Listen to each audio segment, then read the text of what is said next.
1000 के नीचे रैंक लेके आ सकते हैं, विल टॉक अबाउट दैट, ठीक है। तो चलो फटाफट से शुरू करते हैं। तो सबसे पहले मैंने आपसे कहा कि दैट एटीट्यूड, वो एक एटीट्यूड होना चाहिए, वो एक जज्बा अपने अंदर होना चाहिए, तब जाके कहीं नीट में रैंक बनती है, ठीक है। कई लोग होते हैं ना, आपने कभी देखा होगा, मैंने देखा है, एक लड़का था हमारे साथ में पढ़ता था, एक लड़का था दीवाना सा, वो AIPMT के एग्जाम के लिए दीवाना था, एंड ही वाज लाइक, उसका ना मतलब वो चौथी बार में, तीसरी बार में शायद सिलेक्शन हुआ था, 2 बार में तो हुआ ही नहीं था, लेकिन फिर भी वो बंदा ऐसे कहता था मैं सिलेक्ट जरूर होऊंगा, और जैसे बार बार बोलता है मैं सिलेक्ट जरूर होऊंगा, चौथी बार बंदे का सिलेक्शन हो गया और SMS उसको कॉलेज भी मिल गया जहां से जाना था। तो पहली बार में जब हुआ ही नहीं, एंड पता है क्या, सब हंस रहे थे, वो तो बड़ी बड़ी बातें बोलता था, मेरा तो पक्का होगा, मेरा तो पक्का होगा, है ना, पर उसका हुआ नहीं। दूसरी बार में जब उसका हुआ तो उसको वेटनरी मिल रहा था शायद, तो वेटनरी में उसको जाना नहीं था, फिर उसने ड्रॉप कर लिया। बिहार के बंदा सोच ही लेता है कि नहीं यार, पर तीसरी बार उसने फिर एग्जाम दिया और एग्जाम में क्रैक कर लिया, बढ़िया रैंक बनाई, RPMT की एग्जाम थी यहाँ, और उसमें बढ़िया रैंक बनाई और जयपुर का टॉप कॉलेज लिया उसने, क्योंकि RPMT उसकी वो टॉप 100 में आया था वो। तो इसको बोलते हैं जज्बा। कई लोग अपने आप को बोलते हैं कि मैं तो इनबॉर्न और बाय बर्थ ही टॉपर हूं, उनमें इतना कॉन्फिडेंस होता है, लेकिन ना ये कॉन्फिडेंस सिर्फ 1-8% लोगों में होता है, 99% लोगों में ये होता ही नहीं है। और वो जो कॉन्फिडेंस जिसमें होता है ना, वो आज नहीं तो कल नहीं तो परसों जीत जाता है 100%, उसे हार का कोई फर्क नहीं पड़ता है। वो कॉन्फिडेंस होना बहुत ज्यादा जरूरी है। So if you have that kind of confidence ना, डेफिनेटली आप जो चाहते हो जिंदगी में आपको मिल ही जाएगा। इसको ना कॉन्फिडेंस के साथ साथ क्या बोलते हैं पता है, इसको लॉ ऑफ अट्रैक्शन भी कहते हैं। प्रिटेंड करो कि आप जो चीज चाहते हो वो आपको मिल ही गई है, और आपको बस वैसा महसूस करना, हाँ मैं डॉक्टर बन चुका हूं और मैं मजेदार डॉक्टर्स के साथ प्रैक्टिस कर रहा हूं, ठीक है। So in that case you have to work hard as well, सिर्फ अट्रैक्शन से कुछ नहीं होता, बट अगर आपको ये अंदर ही अंदर पॉजिटिविटी लेके आनी पड़ेगी। I just I have got selected in NEET exam, so that's how you can do that. और चलो उसके अलावा क्या चाहिए तो वो अपन बात करते हैं। So that positive attitude is really very important, not in in NEET exam but all kind of exams you want to give in your life, okay. So yeah that is very important. So चलिए फटाफट शुरू करते हैं कि positive attitude के अलावा क्या चाहिए अपन को। So will talk about that कि पॉजिटिव एटीट्यूड के अलावा क्या चाहिए। तो चलो पॉजिटिव एटीट्यूड के अलावा क्या चाहिए जिसमें हमारा रैंक आ जाए 1000 के नीचे नीचू, वो मैं आपको बताऊंगा। लेकिन उससे पहले अगर आपने सब्सक्राइब नहीं किया तो सब्सक्राइब कर लेना। गौतम ने आज की स्लाइड प्रिपेयर की है, भैया मास्क वास्क पहन के जाइयो, ऐसे नहीं जाइयो कहीं भी, वैक्सीन लगा लियो, ठीक है, बहुत बढ़िया। तो अगर आपने अभी तक नीट का क्रैश कोर्स नहीं है तो ले लियो, 10,000 का था बट आपको डिस्काउंट मिल रहा है, 7,000 का है। You still have a chance and just go and take those classes, definitely आपको उसका बेनिफिट जरूर होगा। सब कुछ है उसमें जो आप चाहते हो, जो आप मतलब नीट एग्जाम में जो चाहते हो, ऐसे तो पता नहीं आप क्या ही चाहते हो, बट आप जो भी चाहते हो ना नीट के पॉइंट ऑफ व्यू से, वो सब इस कोर्स में आपको मिलेगा। कोर्स का जो डिटेल है वो 7 जून का एक बैच है, 31 मई का भी बैच है, लेकिन एक फ्रेश बैच शुरू हुआ है 21 जून से। आप जाओ फटाफट से ज्वाइन करो। आज के सेशंस की डिटेल ये, अगर आपने कोई सेशन मिस किया तो देख लेना। चलिए 1000 से कम रैंक कैसे बनाए उसके बारे में बात करते हैं।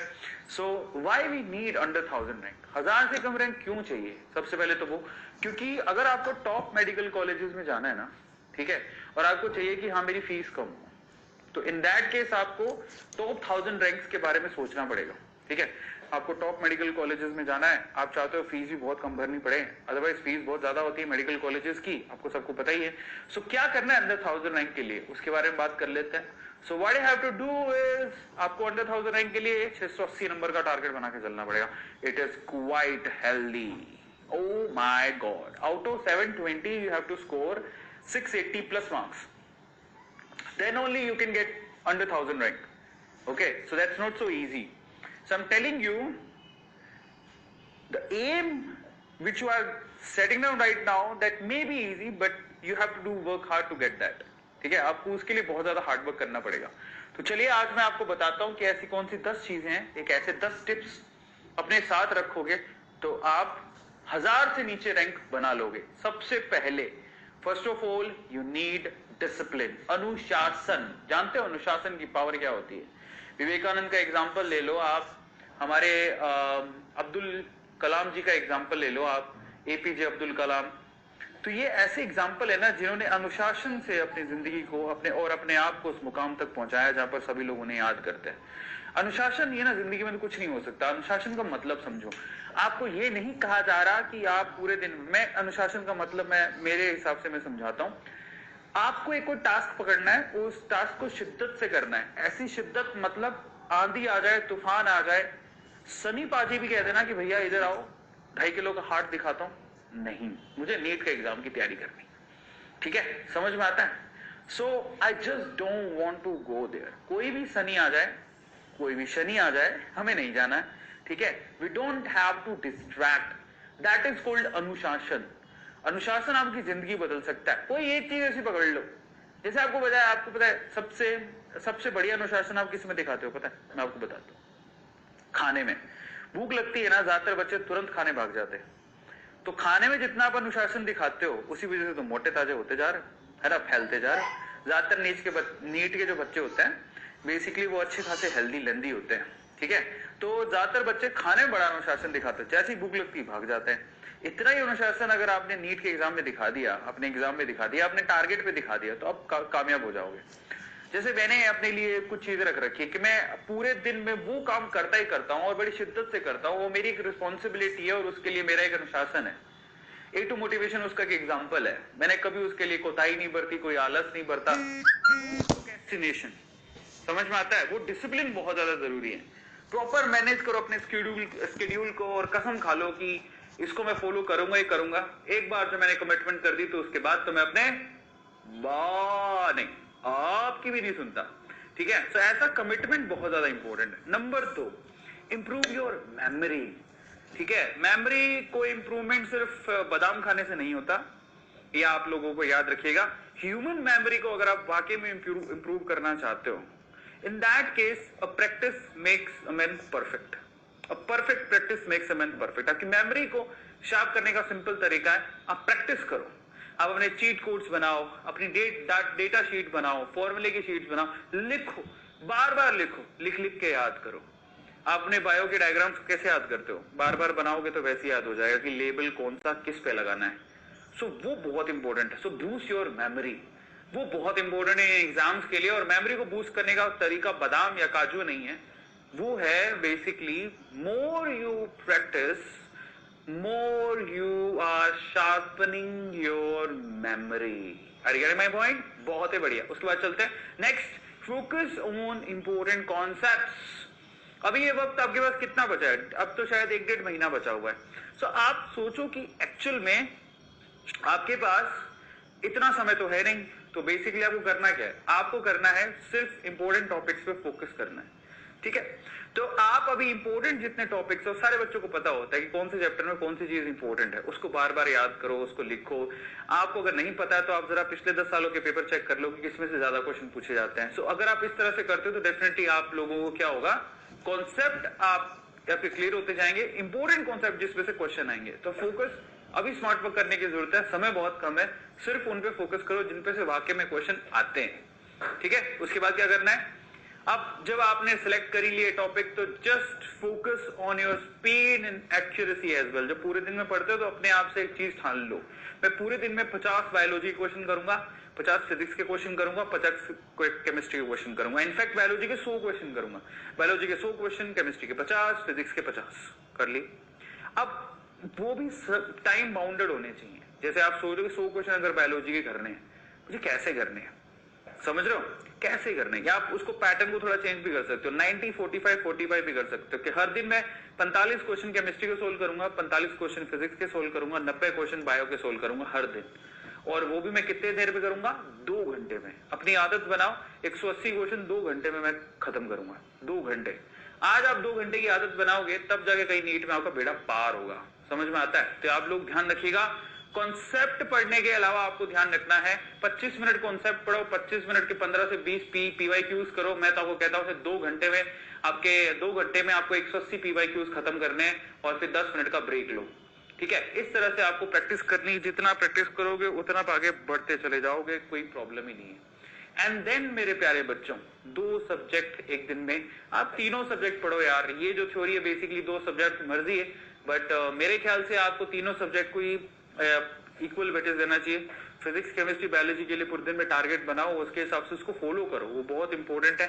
Finally quality is better than quantity, ये बात आपको याद रखना है। नीट एग्जाम जो है वो क्वालिटी एग्जाम है बट क्वांटिटी का भी एग्जाम है। अगर आपको 680 नंबर बनाने हैं तो आपको ज्यादा क्वेश्चन भी अटेम्प्ट करने पड़ेंगे।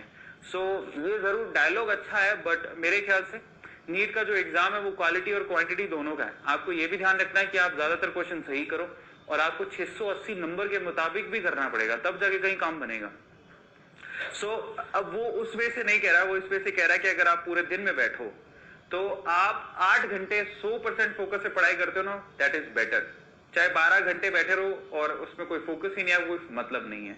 तो आप अगर 8 घंटे पढ़ाई कर रहे हो बट एकदम फोकस वाला पढ़ाई करो, एकदम प्यार मोहब्बत वाला, एकदम टू द पॉइंट। समझ में आ रहा है? तो अगर आप उस वे से देखोगे तो डेफिनेटली आप लोगों को क्वालिटी टाइम स्पेंड करना है अपने बुक्स के साथ रादर देन क्वांटिटी टाइम, वो नहीं करना। इसके अलावा 7 नंबर है refer to maximum two books. देखो बहुत सारे बच्चे ऐसे होते हैं जिनका पढ़ने का काम नहीं होता, बुक्स इकट्ठी करने का काम। पता नहीं बुक्स का क्या करते हैं, कोई आइडिया नहीं। इतनी सारी बुक्स मत लो, केमिस्ट्री की 10 बुक है हमारे पास, फिजिक्स की तो 20 बुक है और बायोलॉजी की तो 30 बुक है। क्या करोगे इतनी बुक्स का? छोले बेचने हैं, चने बेचने हैं उसके ऊपर?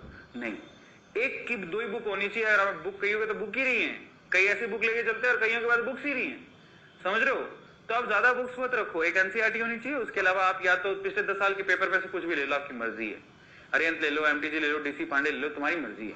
बुक्स पर इससे ज्यादा नहीं होनी चाहिए, बेमतलब कंफ्यूजन कोई मतलब नहीं है। इसके अलावा हाँ, start practicing with OMR sheet as well. आपका एग्जाम अभी तो यही अनाउंसमेंट है कि फिजिकल लेवल से होगा, फिजिकल एग्जाम होगा। इन दैट केस आपको बबल फिल करने होंगे और ये बहुत बड़ी हर्डल होती है। कई लोगों का आपको पता है कि जब वो बबल फिल करते तो उनका हाथ कांपने लगता है। तो बबल फिल करना था ए में, है ना, टटियां लग गई, बबल फिल हो गया बी में। तो उसकी प्रैक्टिस करोगे तब ये चीजें ठीक होंगी कहीं जाके। आपको पता होगा ये चीज तो बहुत लोगों के साथ होता है। मैं यहाँ पे जैसे आंसर घबरा गया, लास्ट में सर बोलता है जल्दी करो जल्दी करो, देखो 15 मिनट रहे, 15 मिनट रहे। बायोलॉजी में लगाना था, है ना, निशान बी, भाई साहब केमिस्ट्री में लगा दिया बी, हो गया सत्यानाश। ठीक है, बायोलॉजी में इस क्वेश्चन का आंसर लगाना था सी, भाई ने लगा दिया डर के मारे, इधर लिखना हो सर कह रहे आगे आगे आगे, डी में लगा दिया। अच्छा कई में तो सी में लगा भी रहे ऐसे करके, अच्छा सी है तो सी बंदे ने क्या किया, घबरा के चक्कर में ऊपर नीचे दोनों के सी कवर कर लिए। तो ऐसे ओएमआर शीट बनने कोई मतलब नहीं है। आपको भी पता है कि आपकी जो ओएमआर शीट है मशीन से चेक होती है, तो इन दैट केस प्लीज आप अगर आप ये मिस्टेक्स कर रहे हो तो कोई फायदा नहीं है। तो फोकस करो इन सब चीजों पे, बहुत ज्यादा जरूरी है। आगे चलते हैं। नेक्स्ट है work more on your weak topics. जब आपको पता है कि चैप्टर में 3 या 4 टॉपिक इंपॉर्टेंट है, अब उनमें से सभी तो आपको आते नहीं होंगे, कम से कम 4 टॉपिक्स को तो अच्छे से कर लो और जो आपका वीक पॉइंट है उसको अच्छे से करो, वो बहुत ज्यादा इंपॉर्टेंट है। सो वीक पॉइंट्स पे फोकस करो। अभी वक्त है आपके पास, 1 महीना भी कम नहीं होता अगर शिद्दत से तैयारी करो तो। और अगर आप वाकई में रैंक बनाना चाहते हो तो आपको वीक पॉइंट्स जो है ना, आपको पता है जैसे मान लो केमिकल बॉन्डिंग की बात करें तो आपको पता है कि एमओटी में से, हाइब्रिडेशन में से, वीबीटी में से क्वेश्चन आते हैं, क्वेश्चन तो उसी में से आएगा। तो वीक पॉइंट्स पे काम करो, बहुत ज्यादा जरूरी है। और फाइनली आखिरी, कीप टेकिंग मॉक टेस्ट। चीज है ना जो आपको वाकई में सिलेक्शन करवाएगी, वो है आपके मॉक टेस्ट। अगर आप अच्छे से मॉक टेस्ट देते हो, प्रैक्टिस करते हो और आपको बार बार अपने रिजल्ट्स को एनालाइज करते हो कि मैं गलती कहाँ कर रहा हूँ, इन दैट केस आप लोग डेफिनेटली अपना सिलेक्शन करवा लोगे। सबको समझ में आ रहा है क्या करना है? तो आप मॉक टेस्ट दो, अपने आप को एनालाइज करो, आप कितने पानी में हो, वो बहुत ज्यादा इंपॉर्टेंट है। और नहीं करते हो तो फिर कोई फायदा नहीं है। Finally to be in top 1% do what 99% people fail to do. देखो ये अंग्रेजी में लिखा है, हिंदी में ट्रांसलेट करता हूं। अगर आपको 1% लोगों में आना है जो कि टॉप की लेयर है, तो आपको वो करना पड़ेगा जो 99% लोग नहीं करते, जो 99% लोग करने में फेल हो जाते हैं। ठीक है, so this is the coat